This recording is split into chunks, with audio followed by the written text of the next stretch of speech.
problem of illegal immigration, if you see it as a problem, the problem of illegal immigration can be solved in 24 hours. Let Congress get together and propose a law that any American employer who hires someone that he has not verified is illegal, is here legally, goes to the federal penitentiary. You pass that law, illegal immigration ends within 24 hours. And we would be in serious trouble. We'd be in serious trouble if that happened. But if you want to end it, that will end it in 24 hours. And out here on Interstate 35, often called the NAFTA Highway, which is not many blocks from us here, that highway would be clogged with people going south into Mexico. Yeah, right. Right. Exactly. Okay, so the question then becomes, Renee, why isn't anybody doing that?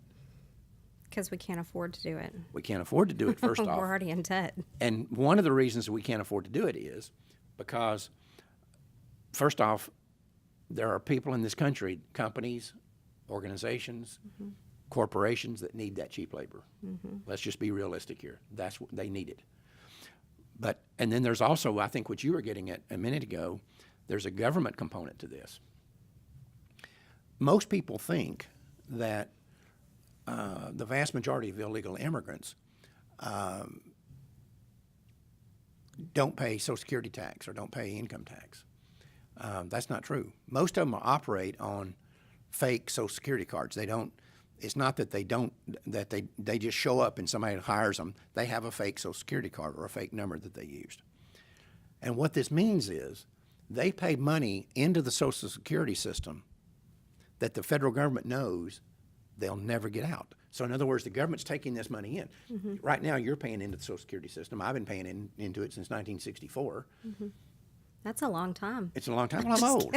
I'm old and half dead, and worn out, and one foot in the grave and the other one on the banana peel and all that stuff. All the stuff that you tell me all the time. Right. Right. Well, you're no spring chicken. You're starting to.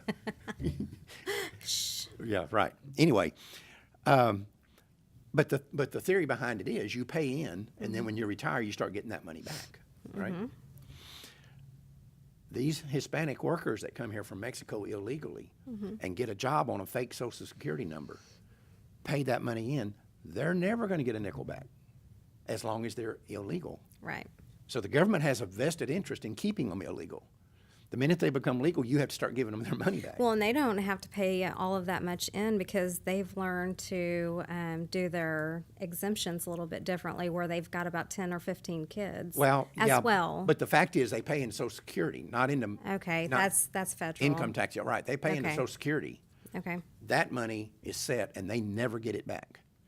That money has grown. You think about 11 million, 12 million, 13 million, ever how many there are, I don't know. But you think about 11 to 15 million illegal immigrants paying into the Social Security system every day, how much money that is. A lot. And it got to be a big enough amount of money. I looked at this a few years ago. I did some research onto it. The IRS actually has a term for it. It's called the earning suspense file. That's money that the IRS takes in that they know they'll never have to pay back out. You can't afford to make these people legal. Right. So the government has a vested interest in keeping them illegal. Right. Business has a vested interest in keeping them illegal because that keeps the cost of labor down. Right. But they could stop this at any minute if they wanted to, and they don't want to. Right. Everybody likes the system The way it just is. like it is. Yeah.